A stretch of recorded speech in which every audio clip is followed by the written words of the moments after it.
I'm Eddie Bromley. This is the book of Isaiah in 5 minutes, part 2. Then Samuel took a bottle of olive oil, he poured it on Saul's head, and he kissed him, and he said, "The Lord has anointed you to be the king of his people. When you leave me today, you will meet 2 men. You will then go to Zelzah, and by the Tabor tree, 3 men will meet you there. After that, you will go to Gibeah of God. Some Philistine soldiers are stationed there. As you approach the town, you will meet a group of prophets. They'll be coming down from the high place where they worship. People will be playing lyres and tambourines and flutes and harps at the head of the group. The prophets will be prophesying. The Spirit of the Lord will come powerfully upon you.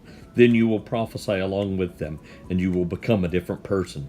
As Saul turned to leave Samuel, God changed Saul's heart. All these things happened that day. When Saul and his servants arrived at Gibeah, a group of prophets met Saul, and the Spirit of God came powerfully upon him, and he prophesied among them. Those who had been with Saul before saw him prophesying with the prophets, and they said, "What is this? Has Saul become one of the prophets?" So what did an Old Testament prophet do? Were they a religious fortune teller? Not really, though sometimes a prophet might be given a glimpse of the future or make a prediction. This was not their primary role. Instead, their primary role was to give a word of commentary on the events and the lives of God's people. Sometimes this word came in the way of a critique or a warning. Sometimes it came in the form of encouragement or a word of hope. To get an idea of just how diverse the Old Testament prophets were, we can compare several of them to one another. Let's take Isaiah, for example. Isaiah prophesied for several decades, most of his adult life. Amos, on the other hand, prophesied no more than about a year. Isaiah came from a family where prophesying was a part of their tradition, and a number of prophets were from that family. Amos, on the other hand, said that he was neither a prophet nor the son of a prophet.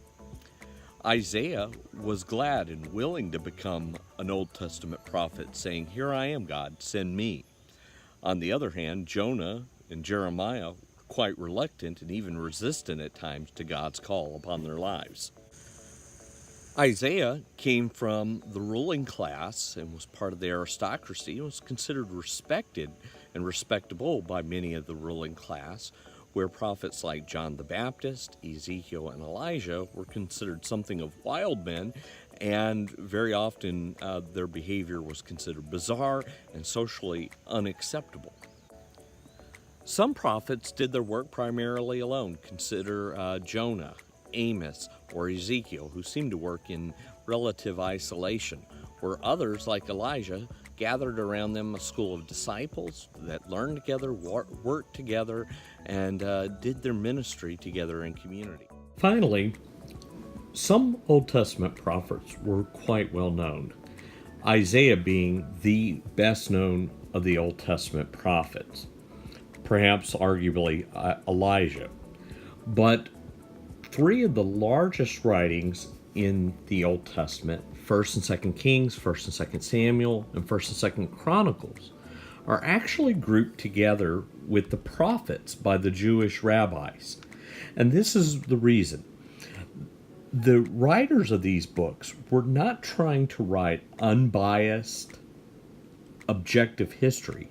Instead, they were providing a prophetic critique of Israel's history and life, and thus they're considered prophetic works. Yet we do not know the authors of these large books, even though they maintain an important place in the Old Testament canon and provide a lot of important information for us. Finally, we note that prophets could come from any walk of life. They could be poor or rich, they could be educated or uneducated, and they could be male or female. One of our first prophets in the Old Testament is Miriam, the sister of Moses. So, having taken a survey of who the Old Testament prophets were and what they did, in the next series we will take a big glance at the 30,000-foot view of Isaiah and get some scope of some of the ideas that we're going to find included in the book. Like today's video, please give it the thumbs up and be sure to subscribe for more content.